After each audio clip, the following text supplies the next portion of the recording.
guys, welcome to the channel. In this video I'm going to show you how to make some melodic house in the style of Ben Boomer. So let's take a look at the track.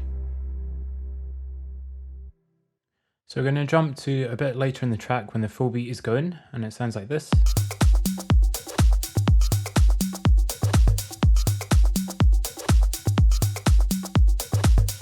So there are a few elements going on, but we'll just break it down.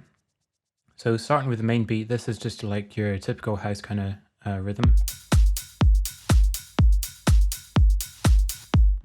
All the samples are sounding quite tight and clean, and I think it's better to spend a bit more time at the start getting the sample you want and sounds a bit closer to what you're after, as opposed to trying to layer them up and mix them down afterwards. I think the less you use, the better, and obviously if you're starting with something good, then you got less work for yourself later on in the mixing process. So the kick is sounding quite clicky. And then the first snap is this one here. Just real short, took away the decay, quite short sounding sample. And layered it up with a couple of these other sounds here. So this one's a bit more punchy. And this is a bit like a 909. And that's just to use a bit of the high end. And then I also reverse that one, so that's the same sample.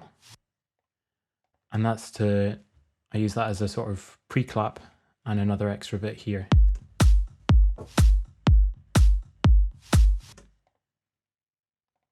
And then add in the hi-hats.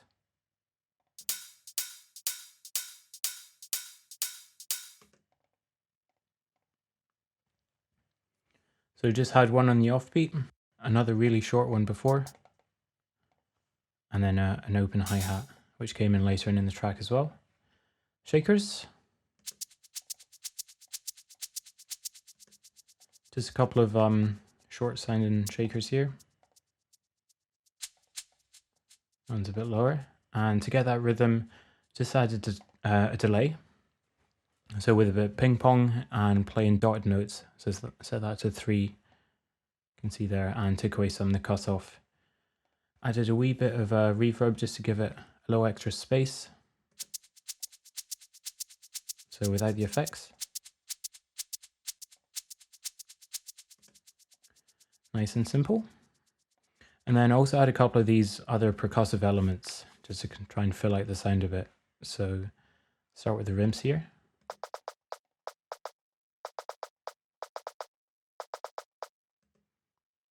And I applied a bit of swing to the whole track just to give it a bit more groove.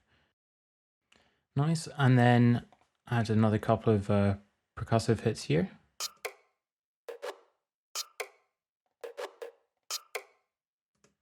Doesn't really matter what sort of sounds these are. These are just to add a bit more groove and swing into the beat. So it's a bit like a hi-hat. These kind of woodblock sounding things. Sticks. And some scratchy stuff going on. So just play the beat without those.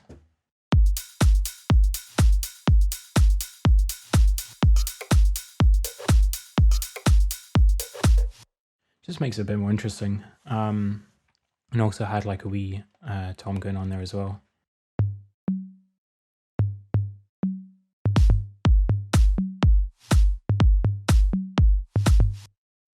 And then just a bongo loop. That's buried pretty low in the mix, again, just to add a bit more rhythm into the beat. So in terms of the mixing with the drums, I was trying to keep them as tight and clean as possible. So really didn't have any effects on them aside from the shakers.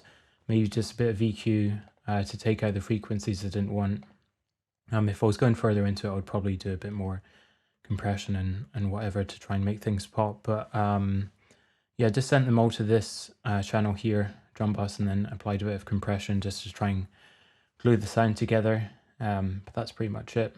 As I said before, I think it's better to find the samples you want at the start so that you've got less work down the road and everything sounds a bit more, yeah, it just sounds a bit cleaner.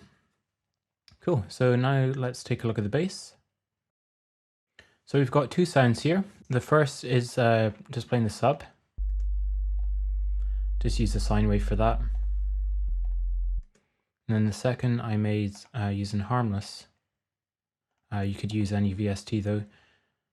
And that's just a saw wave. That's without any effects. And I also applied this portamento legato, so it slides between the two notes.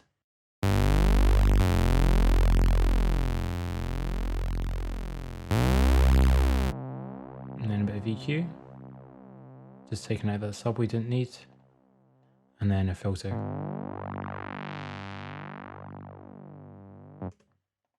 Super easy.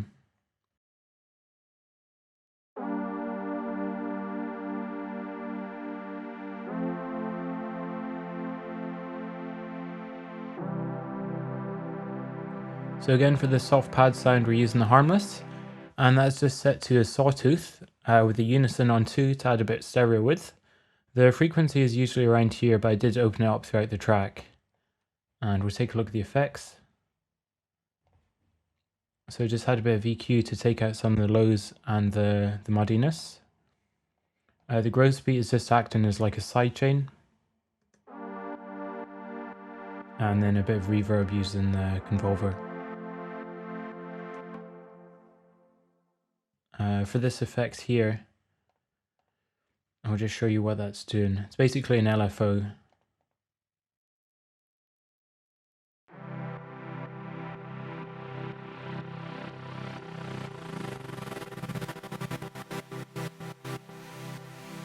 And then automated it to turn on.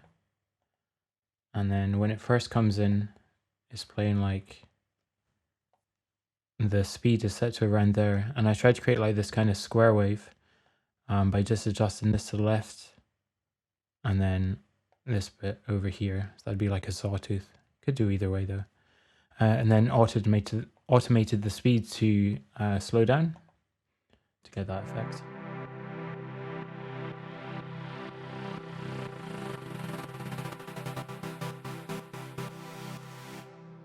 Cool, that's it for the pads. So we'll take a look at some of the plucks now. So this is the main pluck.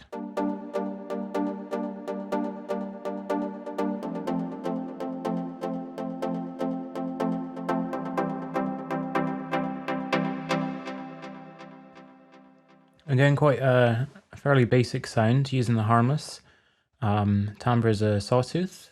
The pluck is taken to around here with that decay and a bit of release. Filter to around there with a leaky low pass, and that allows some of the highs to come through in the sound. Again, set to number 2 in the unison, and then just a few effects running into that. So again, that's just a side chain. A bit delay and reverb. It's just playing a ping pong with dot notes, and then a bit of EQ taking out a bunch of the lows as well. Pretty straightforward. This one over here is actually a guitar sound. So I'll just start by taking the effects off. Oops. Sounds a bit shitty, but it does add a nice like bit of high end into the sound a bit later on, just to layer on top of the other pluck. And then this also had a vocoder on it, which gives it a kind of robotic feel.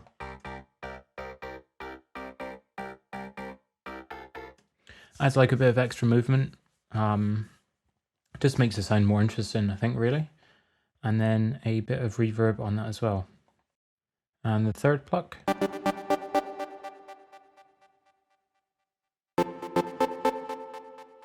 And to make that, it's just a sawtooth, bit of white noise, taken up to around here. The first oscillator is turned down an octave, and then third is a sine wave.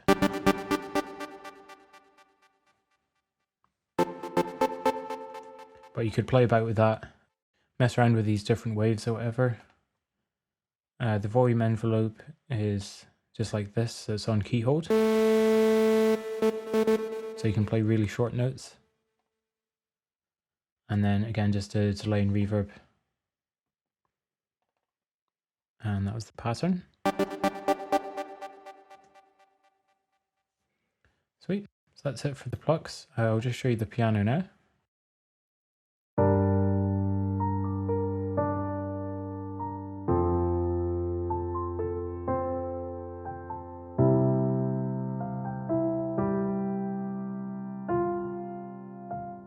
So this is the piano that comes in with FL Studio. It does sound quite nice. And to find these instruments, if you go to this drop down here, go to packs, then instruments, keyboards, and I think this one was the grand piano. It's also where I got the guitars for this track. And then on that, just had a bit of compression. This was just boosting the mids.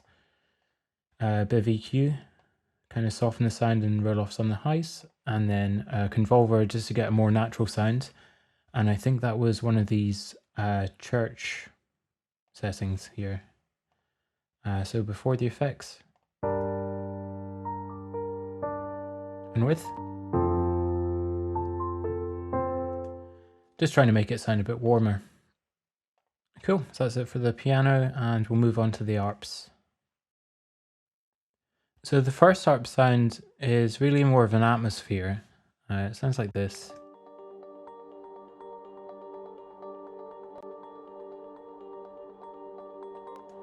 And that's two instances of electric pianos playing the same thing, just one's an octave higher. So the first is the Rhodes preset on FL keys, and the other one is electric piano, and that's just the one that comes with FL Studio. And to get that effects, first added a gross beat. So this kind of stuttered the sound a bit.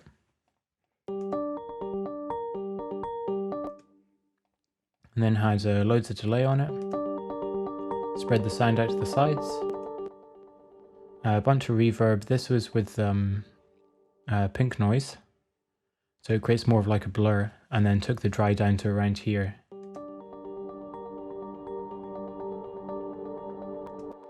And then EQ at the end of that. So roll off loads of the lows.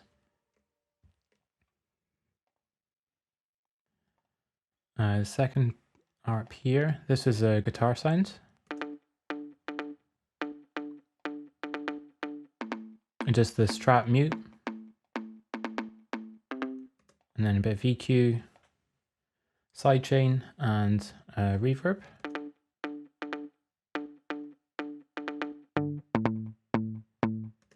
Just to tighten up the sound a bit. And then the lead sound is this one here.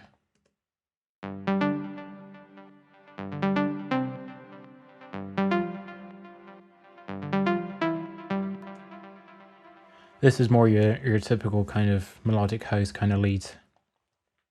And to make that, it was a sawtooth and a square wave.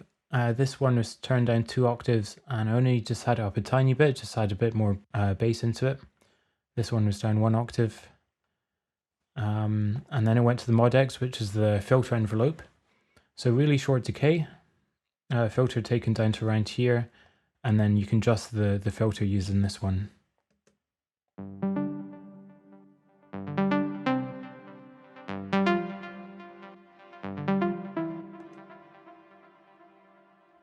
And on that, just a bit of EQ, filtering, reverb, and I don't think I use this other filter. Take that. Sweet. And I got this final one over here. This comes in towards the end of the track.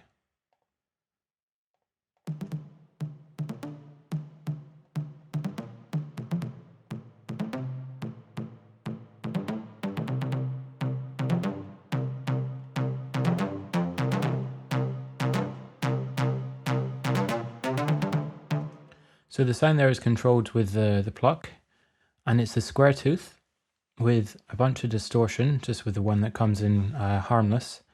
Again, it's set to unison to add that stereo width.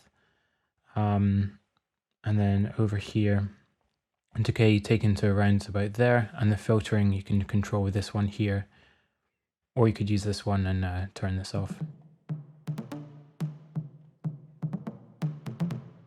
There wasn't any particular sound I was going for. I was just kind of messing around with harmless and came up with that.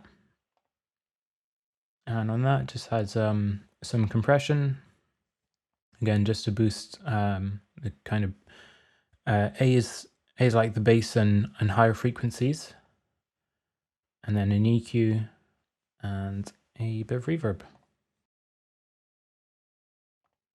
So the lead I just made in 3x oscillator, just with two sawtooths, detuned a bit from each other, and one was taken down an octave.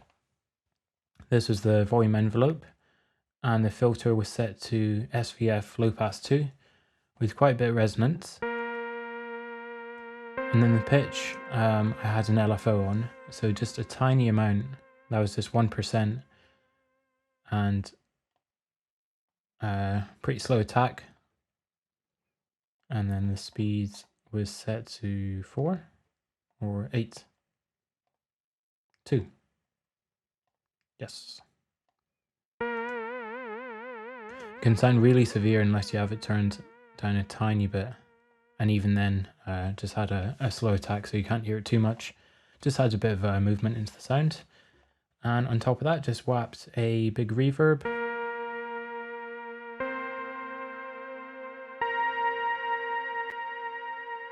And for the notes, just kind of dotted them around different velocities and just kind of randomized how I panned them.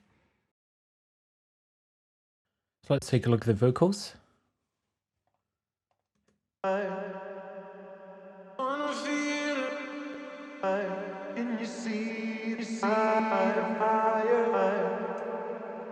I didn't really like the samples, to be honest. It's quite hard to find stuff that doesn't sound too cringy. And these definitely did, which is why I kind of chopped them up and just used little phrases here and there, sometimes extended it, and then just added a bunch of effects. So it's just some delay and reverb, to kind of space it out a bit. To do that, one method I would use is just to get it synced up to the track, and then I would just loop the drums and maybe the chords like this.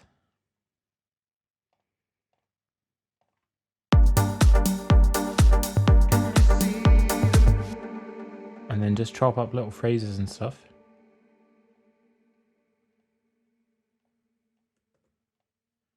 And then solo that out.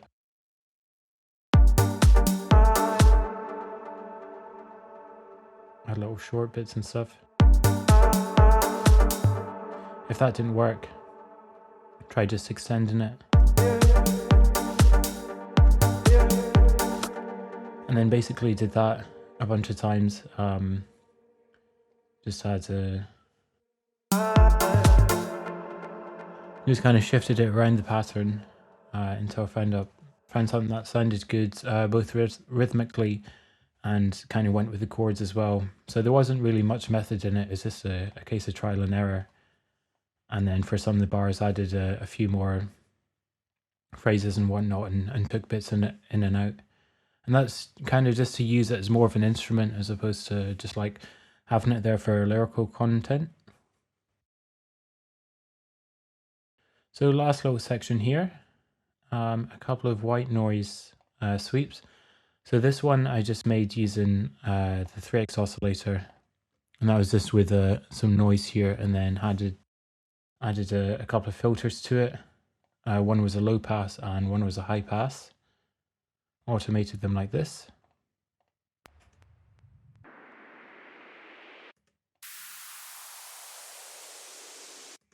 And then this other one, I cheated and just used one of the ones that comes with FL Studio. So if you go into packs and then risers, they've got a few here. Some of them are a bit over the top. Can't remember what that one was. Riser noise. And then also had a limiter on that, so that was to sidechain it to the kick.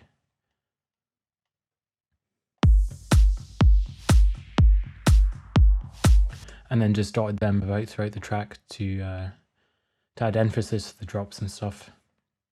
And the other little noises here, these are just percussive hits.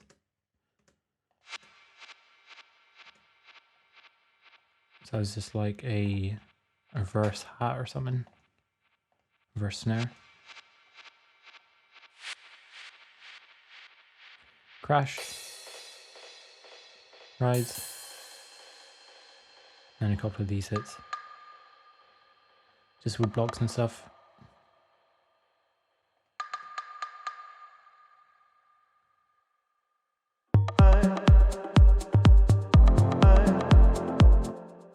So let's just add a couple of extra little ornaments throughout the track. And that's pretty much it for the sounds. Cool, so thanks for coming along and watching the video. Hopefully you found some of it useful, and you'll be able to use some of the sounds in your own tracks. As always, I'll leave a link for the free FLP in the description, and that will come with all the samples that I got out with FL Studio, as opposed to the VSTs. They're all stock plugins, so shouldn't be a problem there. And I look forward to seeing you guys in the next one. Right, see ya. Bye.